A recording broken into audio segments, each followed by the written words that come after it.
ಎಲ್ರಿಗೂ ನಮಸ್ಕಾರ ಸ್ನೇಹಿತರೆ, ಹೇಗಿದ್ದೀರಾ? ಎಲ್ಲರೂ ಚೆನ್ನಾಗಿದ್ದೀರಾ ಅಂತ ಅನ್ಕೋತೀನಿ. ಸ್ನೇಹಿತರೆ, ಅಗತ್ಯ ಮತ್ತು ಬಳಕೆನೇ ಬೇರೆ, ನಿಜವಾದ ಪ್ರೀತಿ ಮತ್ತು ಕಾಳಜಿನೇ ಬೇರೆ ಆಗಿರುತ್ತೆ. ಯಾಕೆ ಈ ಮಾತನ್ನ ಹೇಳ್ತಾ ಇದ್ದೀನಿ ಅಂತ ಅಂದರೆ, ನಿಮಗೂ ನಮಗೂ ಗೊತ್ತಿರೋ ಹಾಗೆ ನಿಜವಾದ ಪ್ರೀತಿ ಅಂತ ಅಂದರೆ ಕೋಪ, ಮನಸ್ತಾಪ, ಜಗಳ ಇದೆಲ್ಲವೂ ಕೂಡ ಇದ್ದಿದ್ದೆ. ಆದರೆ ಅಗತ್ಯ ಮತ್ತು ಬಳಕೆ ಪ್ರೀತಿಲಿ ಆ ಥರ ಇರಲ್ಲ. ಯಾಕಂದರೆ ಅದು ನಿಜವಾದ ಪ್ರೀತಿ ಅಲ್ಲ. ಕಹಿ ಅನ್ಸುತ್ತಲ್ಲ, ಆದರೂ ಸತ್ಯನೇ ಅದು. ಯಾಕೆ ಈ ಮಾತನ್ನ ಹೇಳ್ತಾ ಇದ್ದೀನಿ ಅಂತ ಅಂದರೆ, ಅಗತ್ಯ ಮತ್ತು ಬಳಕೆನಲ್ಲಿ ಯಾವ ಥರ ಇರುತ್ತೆ ಅಂತಂದರೆ, ಅವರಿಗೆ ನಿಮ್ಮಿಂದ ಅವಶ್ಯಕತೆ ಇರುವಾಗ, ಅಂದರೆ ನಿಮ್ಮಿಂದ ನನಗೇನಾದ್ರು ಸಹಾಯ ಆಗಬೇಕಾಗಿದೆ ಅಂತ ಅನ್ಕೊಳ್ಳಿ. ಅವಾಗ ನಾನು ತಿಂದ, ಊಟ ಮಾಡ್ದ, ಹೇಗಿದ್ದೀಯಾ, ನಿನ್ನ ಜೊತೆ ನಾನು ಮಾತಾಡಬೇಕಂತ ಅನ್ನಿಸ್ತಾ ಇದೆ, ತುಂಬಾ ಮಿಸ್ ಮಾಡ್ಕೊತಾ ಇದ್ದೀನಿ. ಕಾರಣ ನನಗೆ ನಿಮ್ಮಿಂದ ಕೆಲಸ ಆಗೋದಿರುತ್ತೆ ಅಲ್ವಾ? ಆದರೆ ಕೆಲಸ ಆದಮೇಲೆ ನೀವಾಗೆ ಫೋನ್ ಮಾಡಿದರೂ ಕೂಡ ಅವ್ರು ರೆಸ್ಪಾನ್ಸ್ ಮಾಡಲ್ಲ. ಯಾಕಂದರೆ ಅವ್ರಿಗೆ ನೀವು ಬೇಕಾಗಿರೋದು ಕೇವಲ ಅಗತ್ಯ ಮತ್ತು ಬಳಕೆಗೆ ಮಾತ್ರ ಆಗಿರುತ್ತೆ. ದುಡ್ಡು ಕಾಸಾಗಿರ್ಬೋದು, ಮತ್ತೊಂದಾಗಿರ್ಬೋದು, ನಿಮ್ಮಿಂದ ಏನಾದರೂ ಬೇಕಾಗಿರ್ಬೋದು, ಇನ್ನೊಂದು ಮತ್ತೊಂದು.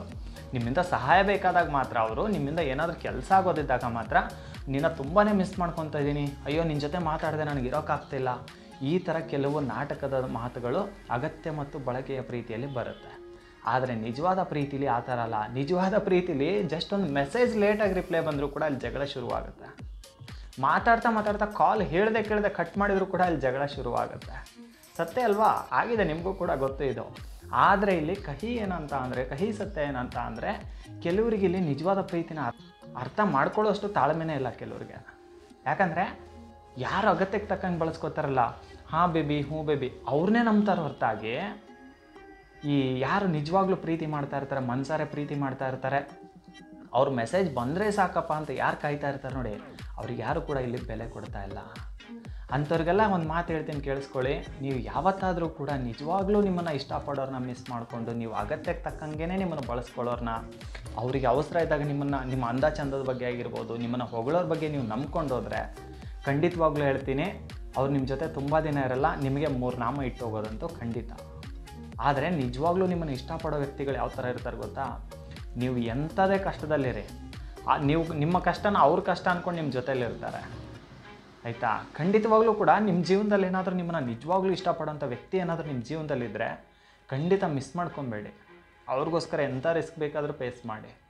ಅಂದರೆ ನಾನು ಹೇಳ್ತಿರೋದೇನಂತ ಅಂದರೆ, ಮೊದಲು ಅರ್ಥ ಮಾಡ್ಕೊಳ್ಳಿ, ಅವ್ರು ನಿಮ್ಮನ್ನು ಇಷ್ಟಪಡ್ತಾ ಇದ್ದಾರಾ, ನಿಮ್ಮ ದೇಹನ ಇಷ್ಟಪಡ್ತಾ ಇದ್ದಾರಾ, ನಿಮ್ಮ ಹಣ ಆಸ್ತಿ ಅಂತಸ್ತನ್ನ ಇಷ್ಟಪಡ್ತಾ ಇದ್ದಾರಾ, ಅಥವಾ ಅಂದ ಚಂದ ನೋಡಿ ನಿಮ್ಮ ಜೊತೆಗಿದ್ದಾರಾ, ಅಥವಾ ನಿಮ್ಮ ಶುದ್ಧವಾದ ಮನಸ್ಸನ್ನು ನೋಡಿದ್ದಾರಾ, ನೀವು ಹೆಂಗಿದ್ರೂ ಕೂಡ ಇಷ್ಟಪಡ್ತಾ ಇದ್ದಾರಾ, ನಿಮ್ಮ ಜೊತೆ ಮಾತಾಡೋಕ್ಕೇ ತುದಿಗಾಲಿಂದ ಕಾಯ್ತಾ ಇದ್ದಾರಾ?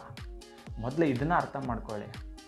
ಆಮೇಲೆ ಈ ಬಳಕೆ ಪ್ರೀತಿ ಹಿಂದೆ ಅಗತ್ಯಕ್ಕೆ ತಕ್ಕಂಗೆ ನಿಮ್ಮ ಜೊತೆ ನಾಟಕ ಆಡ್ತಾರಲ್ಲ, ಅಂಥವ್ರು ನಂಬ್ಕೊಂಡು ಹೋದ್ರೆ ಏನಾಗುತ್ತೆ ಗೊತ್ತಾ?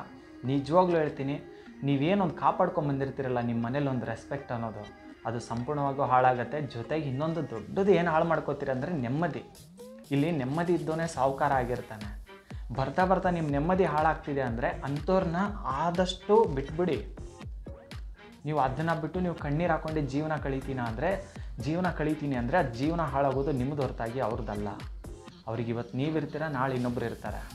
ಆದರೆ ನಿಜವಾಗ್ಲೂ ಪ್ರೀತಿ ಮಾಡೋರು ನಿಮ್ಮ ಜೀವನದಲ್ಲಿ ಇದ್ದರೆ ಮಾತ್ರ, ಇರಲಿಲ್ಲ ಅಂದರೆ ಬಿಟ್ಬಿಡಿ, ತಲೆ ಕೆಡಿಸ್ಕೊಂಬೇಡಿ. ನಿಜವಾಗ್ಲೂ ಪ್ರೀತಿ ಮಾಡೋರನ್ನ ಹುಡುಕಾಡ್ತಾ ಕೂತ್ಕೊಂಬೇಡಿ, ಸಿಗ್ತಾರೆ. ದೇವರು ಪ್ರತಿಯೊಬ್ಬರಿಗೂ ಕೂಡ ಒಬ್ಬರನ್ನ ಕೊಡ್ತಾನೆ. ಸ್ವಲ್ಪ ಸಮಯ ಹಿಡಿಬೋದು, ಖಂಡಿತ ಕೊಡ್ತಾನೆ, ಕೊಡಲ್ಲ ಅಂತಲ್ಲ, ಖಂಡಿತ ಕೊಡ್ತಾನೆ.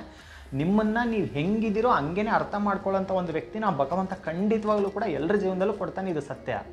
ಹಾಗಂದ ಮಾತ್ರಕ್ಕೆ ನೀವು ಬಣ್ಣದ ಮಾತುಗಳಿಗೆ ಮುಖವಾಡ ಹಾಕೊಂಡು ಮಾತಾಡೋರಿಗೆ ದಯವಿಟ್ಟು ಕೂಡ ಹೇಳ್ತೀನಿ, ಇಂಥ ಮೋಸಕ್ಕೆ ನೀವು ಬಲಿ ಆಗಬೇಡಿ. ಇಂಥ ವ್ಯಕ್ತಿಗಳಿಂದ ನೀವು ಮೋಸ ಹೋಗಬೇಡಿ ಅಷ್ಟೇ, ಆಯಿತಾ? ಒಂದು ವೇಳೆ ಮೋಸ ಹೋಗಿದ್ರೆ ಏನು ಮಾಡೋದು ಬ್ರೋ, ಈಗ ಆಲ್ರೆಡಿ ಆಗಿಬಿಟ್ಟಿದೆ, ನೀನು ವಿಡಿಯೋ ಲೇಟಾಗಿ ಬಂದುಬಿಟ್ಟಿದೆ, ನಾನೇನು ಮಾಡಲಿ ಅಂದರೆ ಅವರಿಗೂ ಕೂಡ ಒಂದು ಮಾತು ಹೇಳ್ತೀನಿ, ನಿಮ್ಮನ್ನು ನೀವು ಪ್ರೀತಿಸೋಕ್ಕೆ ಶುರು ಮಾಡಿ. ನೀವು ಯಾರಿಗಿಂತ ಏನು ಕಮ್ಮಿ ಇಲ್ಲ, ಆಯಿತು. ಯಾರೋ ನೀವು ಅತಿಯಾಗಿ ನಂಬಿದವರು ನಿಮಗೆ ಮೋಸ ಮಾಡಿಬಿಟ್ರು ಅಂದ ತಕ್ಷಣ ಜೀವನ ಮುಗಿಯಲ್ಲ. ಅಲ್ಲಿಂದ ನಿಮ್ಮ ಹೊಸ ಜೀವನ ಶುರುವಾಗುತ್ತೆ. ಪ್ರತಿಯೊಂದು ಹಂತದಿಂದ ಒಂದು ಹೊಸ ಆರಂಭ ಇರುತ್ತೆ, ಅದು ಗೆಲುವಾಗಿರುತ್ತೆ. ಈಗ ನೀವು ಮೋಸ ಹೋಗಿದ್ದೀರಂದರೆ ಆ ತಪ್ಪನ್ನು ಪದೇ ಜೀವನದಲ್ಲಿ ಮಾಡಬೇಡಿ. ಮುಂದಿನ ಜೀವನ ತುಂಬಾ ಅದ್ಭುತವಾಗಿರುತ್ತೆ. ಯಾಕಂತ ಅಂದರೆ ಅವರಿಂದ ಒಂದು ಪಾಠವನ್ನು ಕಲ್ತಿರ್ತೀರ ನೀವು. ಈ ಮೋಸ ಹೋಗ್ಬಿಟ್ರಿ ಯಾರನ್ನೂ ನಂಬಾರ್ದಪ್ಪ. ಈಗ ನಿಮ್ಮ ಪರಿಸ್ಥಿತಿ ಹೇಳ್ತೀನಿ, ಕೇಳಿಸ್ಕೊಳ್ಳಿ. ಯಾರನ್ನೂ ನಂಬೋಕ್ಕೂ ಕೂಡ ನಿಮಗೆ ಭಯ ಆಗ್ಬಿಟ್ಟಿದೆ. ಅಯ್ಯೋ, ಯಾರನ್ನ ನಂಬೋದು, ಯಾರನ್ನ ಬಿಡೋದು, ಏನು ಮಾಡೋದಪ್ಪ ಗೊತ್ತಾಗ್ತಿಲ್ಲ. ಅಪ್ಪ ನನ್ನ ಪಾಡಿಗೆ ನಾನು ಇರಬೇಕಂತ ಕೂಡ ಅನ್ಕೊಂತೀರಾ, ಆದರೂ ಕಣ್ಣೀರು ತಡೆಯಲ್ಲ ಅಲ್ವಾ? ಮನಸ್ಸಲ್ಲಿರೋ ನೋವನ್ನ ಯಾರ ಹತ್ರ ಹೇಳ್ಕೊಳಕ್ಕಾಗಲ್ಲ. ಹೇಳ್ಕೊಂಡ್ರೆ ಎಲ್ಲಿ ತಪ್ಪಾಗಿ ತಿಳ್ಕೊಂಡ್ಬಿಡ್ತಾರೆ ಅನ್ನೋ ಭಯ ಕೂಡ. ಸೊ ಖಂಡಿತವಾಗ್ಲೂ ಹೇಳ್ತಾ ಇದ್ದೀನಿ, ಇಂಥ ಒಂದು ನೋವಲ್ಲಿ ಒದ್ದಾಡ್ತಿರೋರ್ಗೂ ಹೇಳ್ತಾ ಇದ್ದೀನಿ, ನೀವು ಎಷ್ಟು ದೇವರ ಜ್ಞಾನವನ್ನು ಮಾಡ್ತೀರೋ ಖಂಡಿತವಾಗ್ಲೂ ಅಷ್ಟು ನಿಮಗೆ ನೆಮ್ಮದಿ ಖಂಡಿತ ಸಿಗುತ್ತೆ. ಚಿಂತೆ ಮಾಡಬೇಡಿ, ನಿಮ್ಮ ಮುಂದಿನ ಜೀವನ ಚೆನ್ನಾಗಿರುತ್ತೆ. ದೇವ್ರು ನಿಮ್ಮನ್ನ ಹೊರತು ದೇವರಿಲ್ಲ, ನಿಮ್ಮ ಜೊತೆಗೆ ದೇವ್ರು ಇದ್ದಾನೆ. ದೇವ್ರು ಇದ್ದಾನಂತಲೇ ಅವರ ಬಣ್ಣ ಬಯಲಾಯಿತು ಅಷ್ಟೇ ಅಂದ್ಕೊಳ್ಳಿ. ಮುಂದಿನ ಜೀವನ ಚೆನ್ನಾಗಿರುತ್ತೆ, ಚೆನ್ನಾಗಿರಲಿ. ಒಂದು ಪುಟ್ಟ ಸಂದೇಶ ಕೊಡಬೇಕಂತ ಅನ್ನಿಸ್ತು, ಕೊಟ್ಟೆ. ಹೇಳಿದ್ರಲ್ಲೇನೋ ತಪ್ಪಿದ್ರೆ ದಯವಿಟ್ಟು ಕ್ಷಮೆ ಇರಲಿ, ಆಯಿತಾ? ಸೊ ನಗ್ನಗ್ತಾ ಇರಿ, ನಗಿಸ್ತಾ ಇರಿ. ಆ ದೇವರ ಆಶೀರ್ವಾದ ಮೇಲೆ ನಿಮ್ಮ ಮೇಲೆ ಮತ್ತು ನಿಮ್ಮ ಕುಟುಂಬದ ಮೇಲೆ ಯಾವಾಗಲೂ ಇರಲಿ ಅಂತ ಕೇಳ್ಕೊತೀನಿ. ನಮಸ್ಕಾರ.